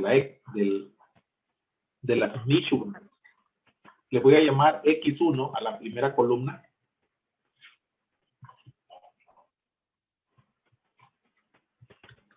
y X2 a la segunda columna. O también puedo tener todas juntas en una sola llamada X, ¿no? Y aquí le digo desde 1 hasta 2. Entonces, si las quiero trabajar en forma individual a cada variable, tengo X1 y tengo X2. Y si las quiero trabajar de forma conjunta, las tengo.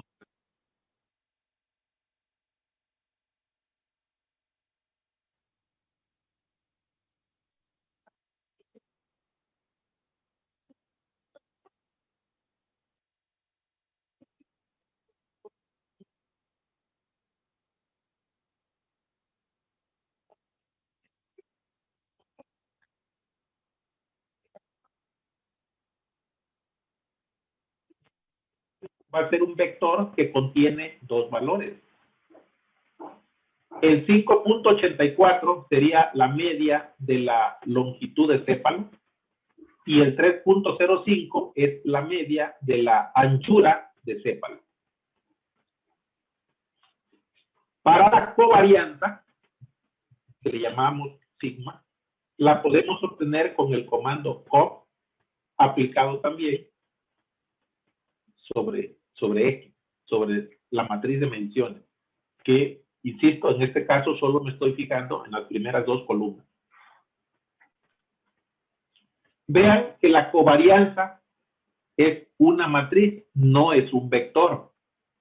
En la diagonal principal de la matriz de covarianza tenemos la varianza de cada variable. 0.68 es la varianza de X1 y 0.019 es la varianza de X2. Ahora, en la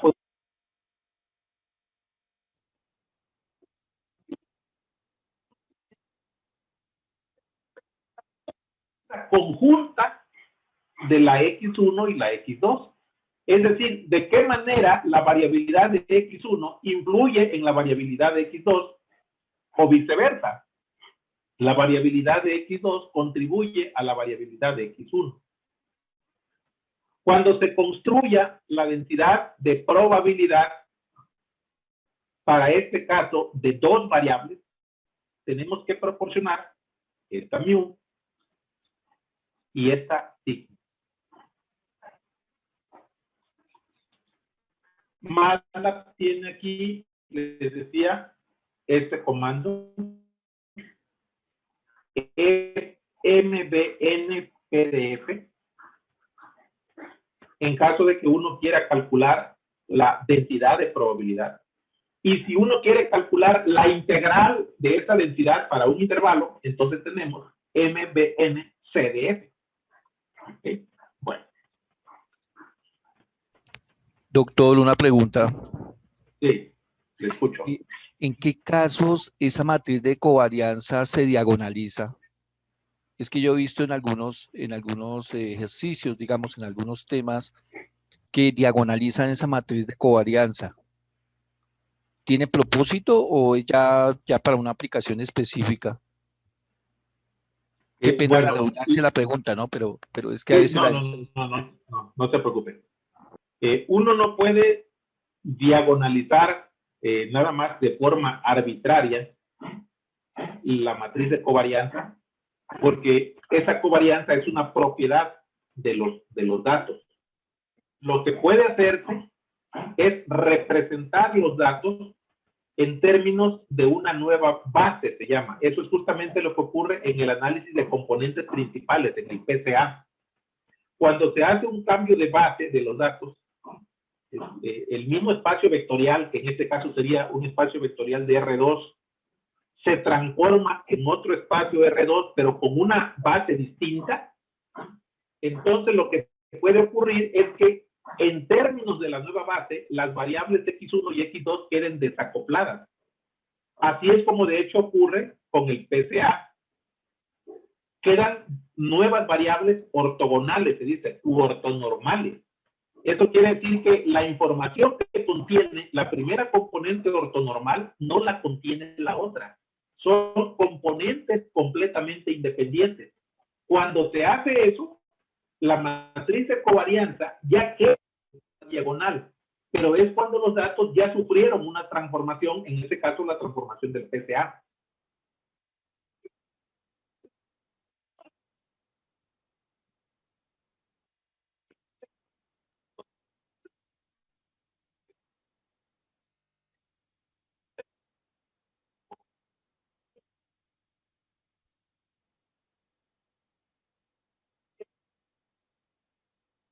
Las variables, de tal manera que la variación que se explica la primera variable no se la explique la segunda.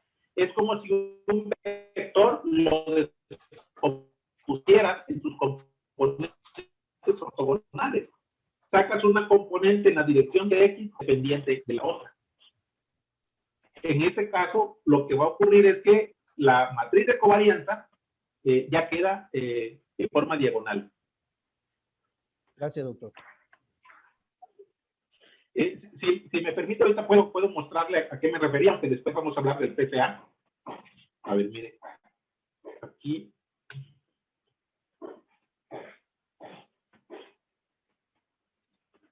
Le voy a llamar Z a la nueva variable.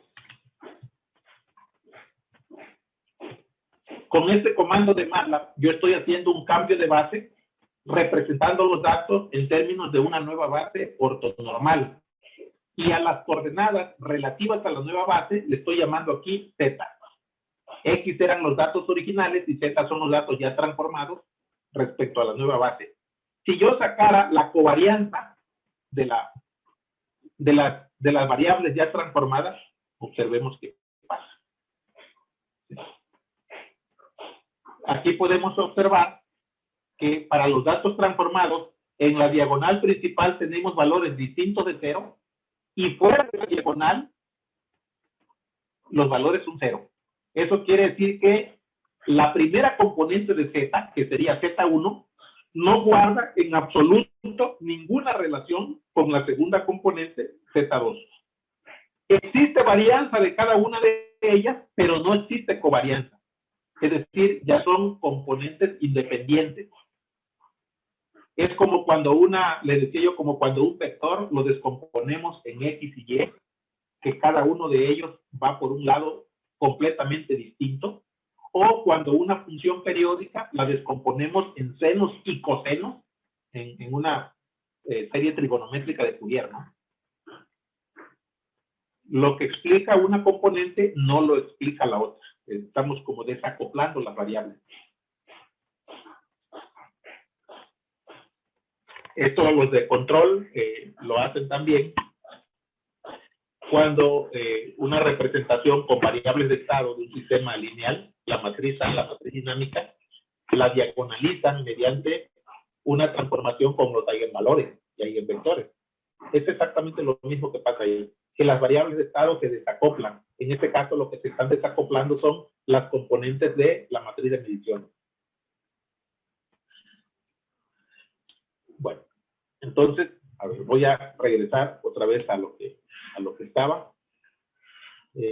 Tomamos las dos primeras componentes porque en este caso lo que pretendo hacer en este ejercicio es, suponiendo que nada más existen estas dos variables, quiero encontrar una representación probabilística de que la variable X1 y X2 tengan cierto valor.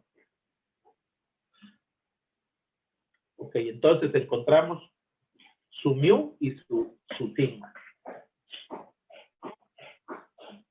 Vean que la sigma de la variable X1 es bastante mayor que la sigma de la variable X2. Eso lo que nos indica es que la primera medición, la de la primera columna de la matriz, tiene más variabilidad. De hecho, tiene prácticamente el triple de variabilidad que la otra. Eso en parte es porque se trata de una longitud mayor y la variabilidad también es más significativa, ¿no? Aquí anda en el orden de los 6 centímetros y sus variaciones son alrededor de 6. El otro andaba en los 3 centímetros y su variación es más pequeña, alrededor de 3. Entonces, esa mayor variabilidad se va a manifestar aquí en la diagonal principal. Ahora bien, quiero preguntarme qué tan probable es que las variables x1 y x2 tomen un cierto valor. ¿Qué tan probable es que, por ejemplo, x1 tome el valor de 5 y que x2 tome el valor de 2? ¿Qué tan probables son estos valores?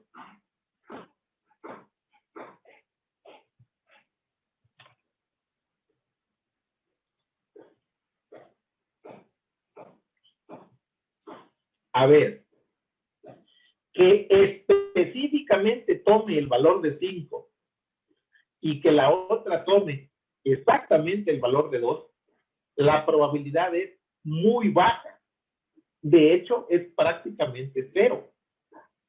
¿Por qué? Porque la probabilidad en las variables continuas no se mide en un punto, sino en un intervalo.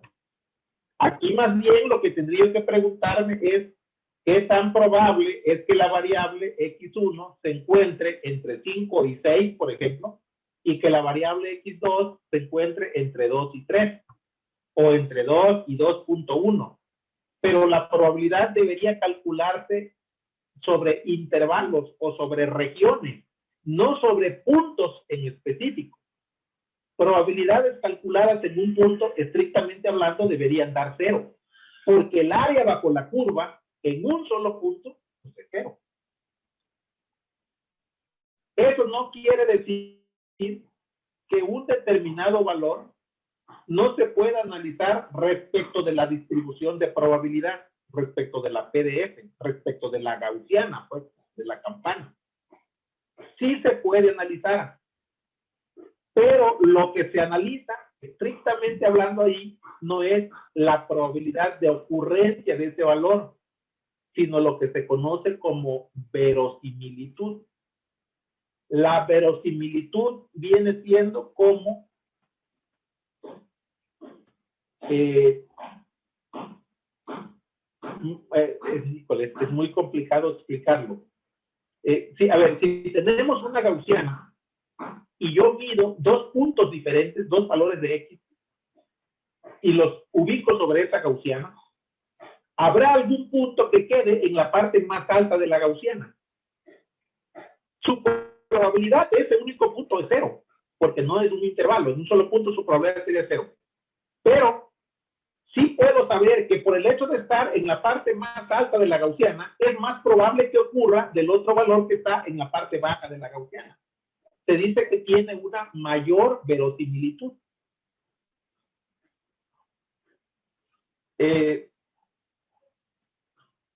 No representa exactamente una probabilidad, porque la probabilidad sería el área bajo la curva. Representa simplemente qué tan alto respecto de la distribución gaussiana quedó ese punto.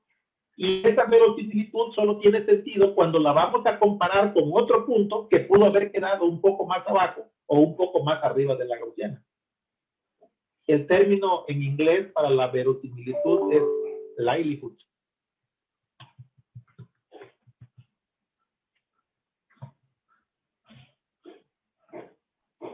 A ver, preguntémonos para este punto en particular. X1 vale 5 y X2 vale 2. Queremos saber cuál es la PDF evaluada en ese punto. Entonces usamos MBN porque es una normal multivaluada. Aquí está el comando, miren, acá lo había puesto, MBN PDF. Aquí le vamos a proporcionar los valores de la X en la que queremos hacer esta evaluación. Sería 5,2.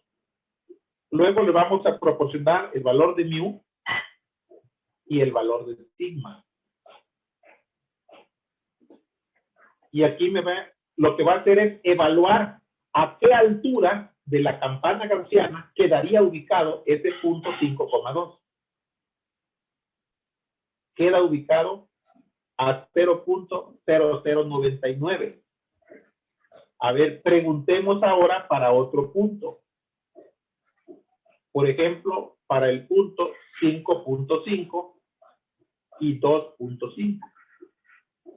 Vean que aquí el resultado al evaluar la gaussiana es .1668. Repito, no interpretemos esto como una probabilidad, porque la probabilidad tendría que referirse a un intervalo completo o a una región, y este es solamente un punto en particular. Lo que estamos encontrando aquí es que si los proyectamos sobre la campana gaussiana, en este caso una campana bidimensional, el punto 5.5, 2.5 queda mucho más arriba que el punto 5,2. Se dice que tiene una mayor verosimilitud. Es decir, este punto es más compatible, por así llamarlo, con la gaussiana, mientras que el otro es menos compatible o está muy alejado de su centro. Tratando de hacer una interpretación de lo que representan estos valores, diríamos que para una flor iris de las que se refiere la base de datos, estas mediciones 5.5 y 2.5 son más esperadas que las mediciones de 5 y 2. Es decir, es más probable que encontremos una gaussiana con estas medidas, una flor, perdón, con estas medidas, a que encontremos otra flor con estas otras medidas.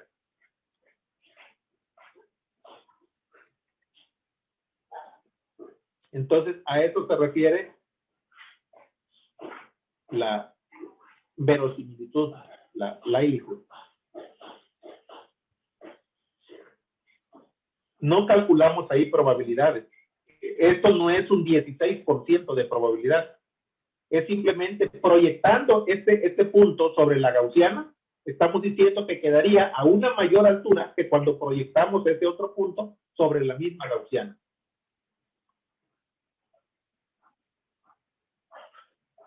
Ahora, ¿saben qué uso le vamos a dar a estas likelihood, a estas verosimilitudes, cuando resolvamos problemas de clasificación? Lo que haremos es que a cada una de las clases le vamos a construir su propia gaussiana.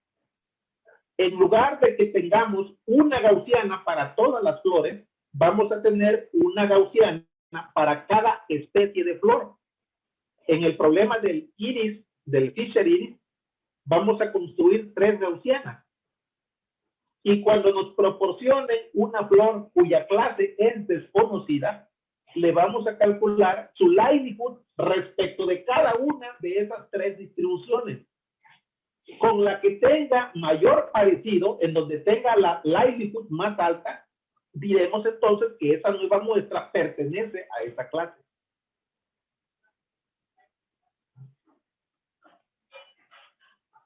No sé si esto se entienda. Me dicen por favor si hace falta.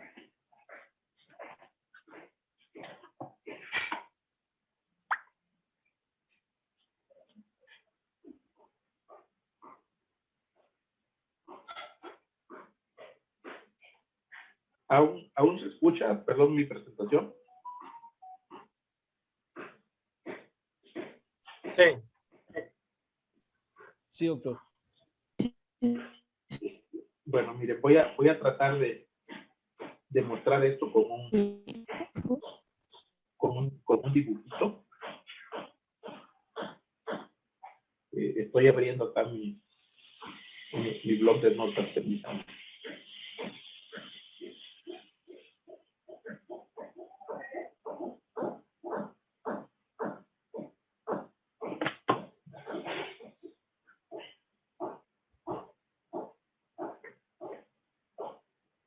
A ver, voy a conectarme a mi blog de notas acá por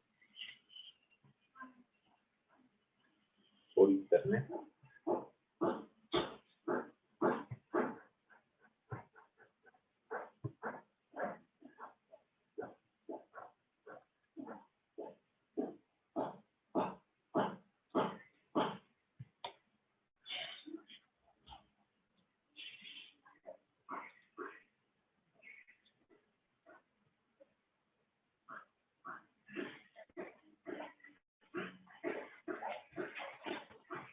Bueno, creo que ahí ya es visible, ¿verdad?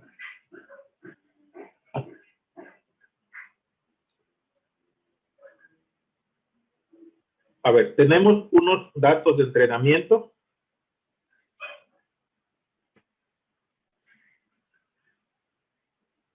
Que son los valores conocidos de las flores, ¿no? Aquí hay 150 muestras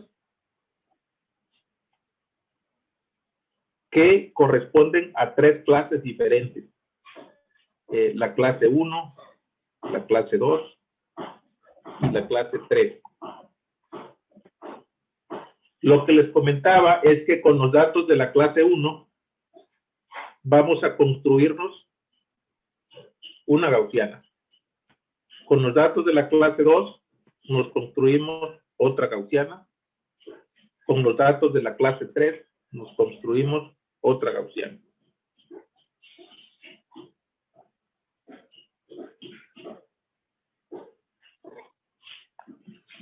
Ahora, esas gaussianas estarán representadas nada más por su media y por su covarianza. Cuando llega un nuevo dato, es decir, un dato que todavía no está clasificado, un dato de prueba, este dato va a tener pues 2 componentes, X1 y X2. Lo primero que haremos es proyectar este dato hacia las 3 distribuciones conocidas, las que conocemos de cada clase, y ver a qué altura queda en cada una de ellas. Vamos a suponer que el dato estuviera ubicado por acá y su altura fuera prácticamente 0 en la tercera clase, fuera, por ejemplo, 0.2 en la segunda clase y fuera 0.35 en la tercera clase.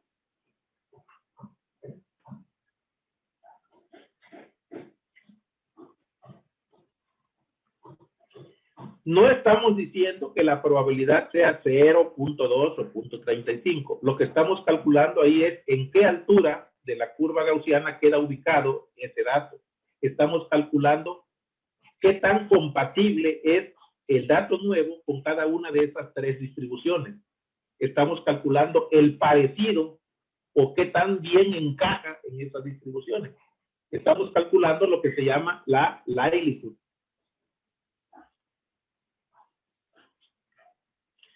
En esta suposición del dibujito que hice ahí, la mayor likelihood sería la de 0.35, que corresponde a la primera clase.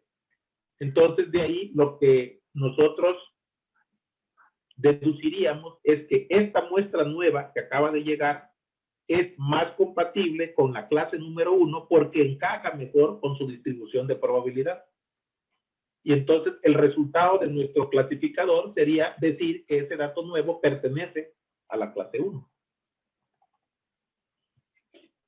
Ya no sacaríamos una distribución de probabilidad en general para todo el dataset como lo hicimos ahorita, sino que sacaríamos una distribución de probabilidad distinta para cada una de las clases. Tendríamos que filtrar primeramente los datos que pertenecen a la clase 1, filtrar los que pertenecen a la clase 2 y los que pertenecen a la clase 3 y modelarlos con una gaussiana diferente cada clase.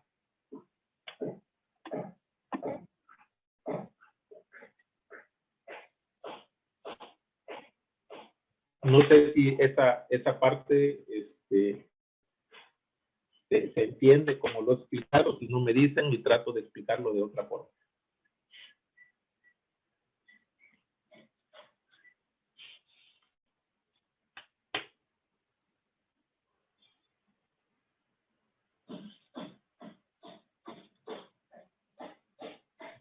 Sí, de mi parte sí, gracias. A esto me refiero aquí en esta diapositiva como el análisis discriminante se llama. Ese es el nombre que tiene técnicamente este procedimiento en el Machine Learning. ¿Por qué análisis discriminante? Porque cuando llega el nuevo dato y lo comparamos con las distribuciones de probabilidad de cada clase, de alguna manera lo que hacemos es seleccionar la clase más compatible y ignorar las otras clases, ¿no? Hacemos una discriminación pues, de clases en función de donde tenga la mayor likelihood. El procedimiento sería entonces el que está marcado aquí. En el paso número 1, lo que se conoce como entrenamiento. Con los datos conocidos, construimos una densidad de probabilidad normal, multivariada, dice aquí, para cada clase.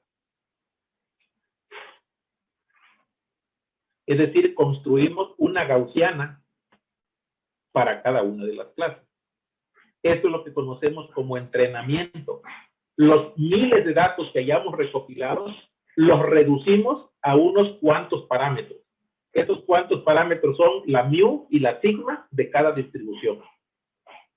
Una vez se calcularon esas mu y sigma, ya podemos desechar los datos porque toda su información la hemos comprimido en esos valores. Bueno, luego viene la etapa de predicción, en la cual nuestro modelo probabilístico ya podemos usarlo para clasificar nuevos datos. Entonces, cuando llega un dato nuevo, evaluamos la distribución de probabilidad de cada una de las clases con ese nuevo dato y seleccionamos la clase que tenga la mayor probabilidad. Perdón que aquí escribí probabilidad. Debería yo haber escrito la mayor verosimilitud. La que tenga la mayor likelihood, ¿no? Bueno, vamos a hacer este ejercicio cuando regresemos del receso.